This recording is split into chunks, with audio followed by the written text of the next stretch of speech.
లేకుండా విద్యుత్ సరఫరా సాధ్యమవుతుందా? వినడానికి ఆశ్చర్యంగా ఉన్న భవిష్యత్తులో అది వాస్తవం కావచ్చని శాస్త్రవేత్తలు చెబుతున్నారు.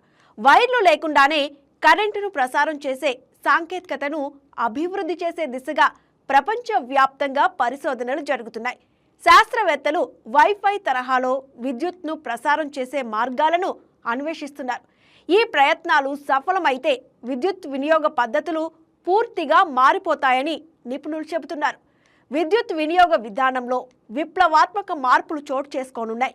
వైర్లెస్ విద్యుత్తుతో ప్రపంచం ఎలా మారనుందో ఇప్పుడు చూద్దాం.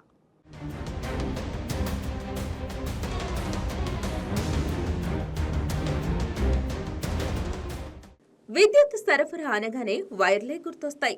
అసలు తీగలు లేకుండానే కరెంటు సరఫరా జరిగితే ఎలాగుంటుంది? రాబోయే కాలంలో దీన్ని సాకారం చేసే దిశగా అడుగులు పడుతున్నాయి. వైఫై తరహాలో వైర్లెస్ పద్ధతిలో విద్యుత్తును ప్రసారం చేసే పద్ధతులను శాస్త్రవేత్తలు రూపొందిస్తున్నారు. వారి కృషి సఫలమైతే ఆధునిక ఉపకరణాల వినియోగ తీరుతెన్నులే మారిపోతాయి.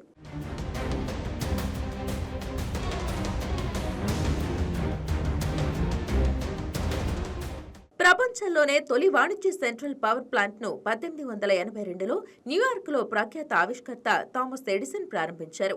82 మంది వినియోగదారులకు డైరెక్ట్ కరెంటును సరఫరా చేశారు. విద్యుత్ శకానికి ఇది నాంది పలికింది. నాటి నుంచి వైర్ల ద్వారానే కరెంటు సరఫరా అవుతుంది. ఇందుకోసం భారీగా స్తంభాలు, టవర్లు, తీగలు వాడాల్సి వస్తోంది. ఈ ఇబ్బందులకు ముగింపు పలకడానికి వైర్లెస్ విద్యుత్ సరఫరాపై శాస్త్రవేత్తలు చేస్తున్న ప్రయత్నాల్లో కొంత పురోగతి సాధ్యమవుతుంది.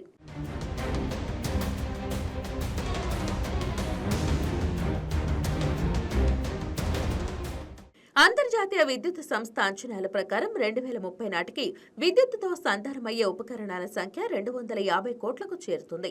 దశాబ్దం కిందటి వాటి సంఖ్య 100 కోట్ల లోపు ఉండేది. వీటికి శక్తిని అందించడానికి వైర్లు అవసరం. దీనికి తోడు భూతాపం నేపథ్యంలో శిలాజ ఇంధనాలను తగ్గించుకోవాల్సిన అవసరం ఏర్పడింది. వైర్లెస్ విద్యుత్ విధానంపై శాస్త్రవేత్తలు ఇప్పుడు తీవ్రంగా కసరత్తు చేయడానికి ఇది కూడా కారణమే.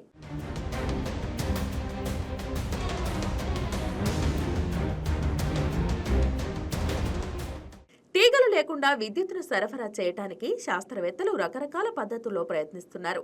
ఇందులో ఇండక్టివ్ కప్లింగ్ ఒకటి. ప్రస్తుతం వైర్లెస్ ఫోన్ల ఛార్జర్లలో ఈ విధానాన్ని వాడుతున్నారు. ఇందులోని ఛార్జింగ్ ప్యాడ్లో ట్రాన్స్మిటర్ కాయిల్, ఛార్జ్ అయ్యే సాధనంలో రిసీవర్ కాయిల్ ఉంటాయి. తొలుత ఛార్జింగ్ ట్రాన్స్మిటర్ కాయిల్లోకి విద్యుత్ ప్రవహింపచేస్తారు. ఫలితంగా అక్కడ విద్యుదయస్కాంత క్షేత్రం ఏర్పడుతుంది. గాలి ద్వారా రిసీవర్ కాయిల్ దీన్ని అందుకుని విద్యుత్తుగా మారుస్తుంది. అది ఆ సాధనంలోని బ్యాటరీని ఛార్జ్ చేస్తుంది.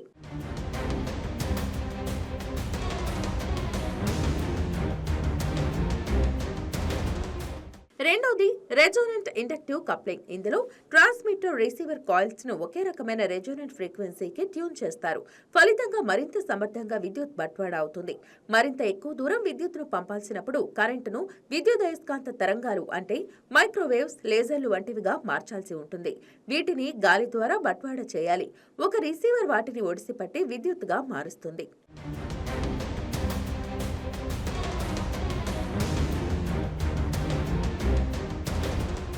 దిగ్గజ ఆవిష్కర్త నికోలస్ టెస్లా 1890లలో వైర్లెస్ విద్యుత్పై ప్రయోగాలు చేశారు. భూ ఉపరితలం ఎగువన ఉండే వాతావరణ పొర ఐనోస్పియర్ ను భారీ విద్యుత్ సర్క్యూట్గా ఉపయోగించుకుంటూ విద్యుత్, టెలిగ్రాఫ్, రేడియో కమ్యూనికేషన్ సంకేతాలను ప్రపంచవ్యాప్తంగా ప్రసారం చేయాలని ఆయన తలపోశారు. అయితే దీన్ని సాకారం చేసే పరిజ్ఞానం అప్పట్లో లేదు. ఆ తర్వాత వైఫై, వైర్లెస్ ఛార్జింగ్, సుదూర కమ్యూనికేషన్, సెల్ ఫోన్ వంటి ఆధునిక వైర్లెస్ పరిజ్ఞానాలకు అది ప్రేరణగా నిలిచింది. 1964 జూన్లో అమెరికాకు చెందిన విద్యుత్ ఇంజనీర్ విలియమ్స్ బ్రౌన్ నేతృత్వంలోని బృందం మైక్రోవేవ్ పవర్ బీమింగ్ ను ఉపయోగించి ఒక చిన్న హెలికాప్టర్ను గగన విహారం చేయించింది. ఆ తర్వాత సాంకేతిక పురోగతి ఈ రంగానికి అనుకూలించింది. 2017లో డిస్నీ పరిశోధన బృందం క్వాసిస్టాటిక్ క్యావిటీ రెజోనెన్స్ విధానంతో చేపట్టిన ప్రయోగం విజయవంతమైంది.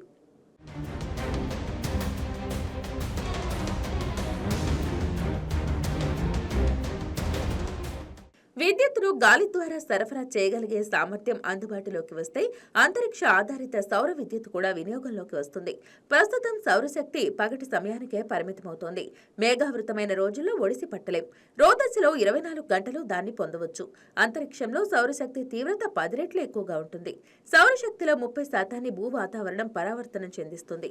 మరో 4వ వంతును తాను శోషించుకుంటుంది. మిగిలిందే నేలను చేరుతుంది. రోదసిలో ఈ వడపోతలకు తావుండదు. అక్కడ సౌర ఫలకాల ద్వారా ఒడిసిపట్టిన శక్తిని మైక్రోవేవ్స్, లేజర్ పుంజాలుగా మార్చి నేలకు బట్వాడ చేసి కింద యాంటెన్నాల ద్వారా విద్యుత్తుగా మార్చవచ్చని భావిస్తున్నారు. రోదసిలో సౌర విద్యుత్ స్టేషన్ ద్వారా గిగావాట్ సౌరశక్తిని భూమికి బట్వాడ చేస్తే అది ఏడాది పాటు 10 లక్షల ఏళ్లకు సరిపోతుంది.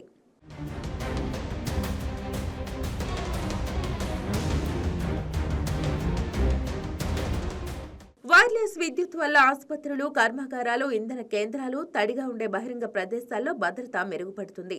లోహపు కనెక్టర్లు, వేలాడే కేబుళ్లను తొలగిస్తే ట్రిప్పింగ్, నిప్పురవ్వలు చెలరేగటం, షాక్ వంటి సమస్యలు ఉండవు. ఆసుపత్రుల్లో వైర్లు తగ్గితే ఇన్ఫెక్షన్లు తగ్గుతాయి. చార్జర్లు, పవర్ బ్యాంకులు వెంట తీసుకువెళ్లాల్సిన పని ఉండదు. ఫోన్లు, ఈవీల ఛార్జింగ్ పోర్టుల్లోని ప్లగ్లను పదే పదే అమర్చాల్సిన అవసరం ఉండదు. ఉపకరణాలను పూర్తి స్థాయిలో వాటర్ ప్రూఫ్ గా మార్చొచ్చు. నీరు, ధూళి లోపలికి చొరబడకుండా చూడొచ్చు. వైరింగ్ ఆస్కారం లేని రిమోట్ సెన్సర్లు సాధ్యమవుతాయి. విద్యుత్ విమానాలు, డ్రోన్ల రోటర్లకు వైర్లెస్ పద్ధతిలో విద్యుత్తును సరఫరా చేయొచ్చు. పవర్ బీమింగ్తో విద్యుత్ వాహనాల ఛార్జింగ్ కూడా సులువవుతుంది. అయితే వైర్లెస్ కరెంటుకు అవసరమైన భారీ వ్యవస్థల ఏర్పాటు ప్రక్రియ సంక్లిష్టం, వ్యయభరితం కావచ్చు.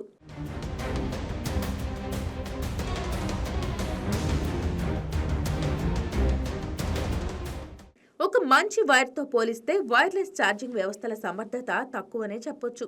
కాయిల్స్, ఎలక్ట్రానిక్స్, రిసీవర్లు వేడెక్కినప్పుడు విద్యుత్ ప్రసార స్థాయిపై పరిమితులు ఏర్పడొచ్చు. అప్పుడు అదనపు శీతలీకరణ అవసరం పడుతుంది. ఈ విధానంలో వాడే ఉపకరణాలన్నీ విద్యుదయస్కాంత క్షేత్రాలు, లేజర్లు, రేడియో ఫ్రీక్వెన్సీకి సంబంధించిన సురక్షిత పరిమితికి లోబడి ఉండాల్సిందే. మొత్తానికి తీగలు లేకుండా విద్యుత్తును ప్రసారం చేసే వ్యవస్థకు సంబంధించి కొన్ని పరిమితులు ఉన్నా ఇది మానవాళి జీవనశైలినే మార్చివేసే అవకాశం ఉందనడంలో సందేహం లేదు.